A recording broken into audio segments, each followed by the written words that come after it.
Should you get an aftermarket drive shaft when lifting your Jeep Wrangler 392? Well, first, let's look at a couple things. Now, this is the suspension completely unloaded. Essentially, the shocks are the limiting straps at this point. So let's look at the drive shaft.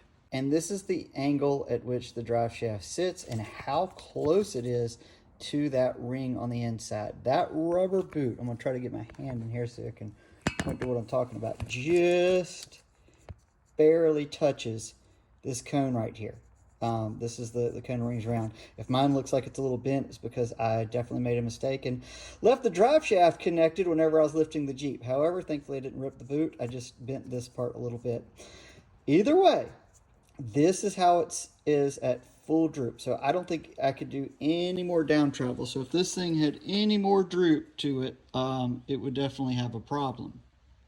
Now this is how much room the driveline has at ride height. So you can see it's still close, but you got quite a bit more room in there for it to turn. Obviously it is at a bit of an angle as well.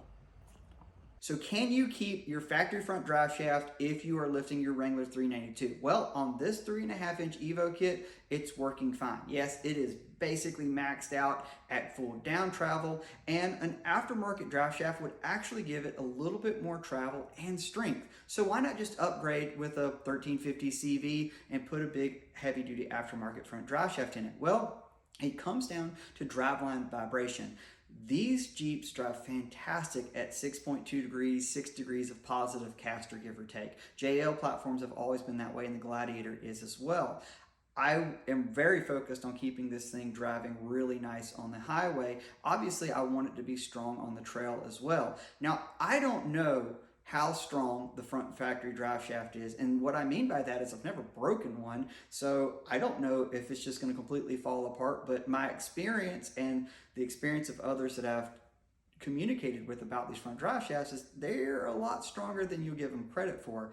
And that Rosetta joint that's at the transfer case is way more forgiving than a lot of people give it credit for, but it's really forgiving when it comes to more aggressive operating angles and tends to handle that much better than an aftermarket 1350 joint. Again, the trade-off here is you're basically maxing out that drive shaft. It's not going to be at nearly as strong at that angle as well because you're hitting on the side of the cage, which isn't as strong in that front drive shaft. There's lots of good breakdowns on how these front drive shafts work and sort of their weaknesses when they do get at different operating angles. So ultimately, it comes down to, are you willing to trade off on-road comfort with dealing with a little bit of front drive shaft vibration in the name of having a stronger front drive shaft? And I think a lot of that comes down to, what are you going to be doing with the Jeep? Are you doing a lot of highway miles? How extreme are you really going to get? So that's sort of the shake of it right now. For now, this thing's going to keep the factory front drive shaft in it. I'm hoping that for everything that we're going to be doing with it, that it'll be perfectly fine. So for everyone that keeps asking, hey, why are you keeping the front drive shaft? Is there advantage, disadvantage?